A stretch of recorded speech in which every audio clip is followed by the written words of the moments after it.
Hi, welcome back to Veganized by Belly. Today I'll show you what I got last time I went to PS Kitchen with my family.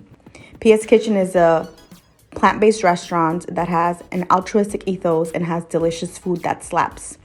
I started with a soy latte, as did most of the table. Then we got a few orders of chili cheese fries, which are fries, Beyond Meat, melted cheese, pico de gallo, and these are delicious. Then we got my taki wings, which come with a side of potato salad and the sauces that they serve with it. These slap.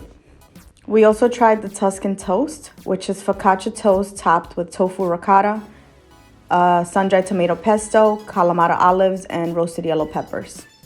A few of us also got one of my favorite items on their menu, which is French toast. It comes with strawberries, a blueberry compote, powdered sugar, whipped cream, and maple syrup. It's 11/10. Love this French toast. Every single time it slaps.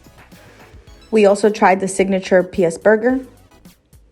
And I tried the Western barbecue chicken salad. It has mixed greens, barbecue chicken strips, tomatoes, black bean salsa, tortilla strips, and cilantro in a creamy chipotle dressing. I highly recommend PS Kitchen. Thanks for watching. Bye-bye.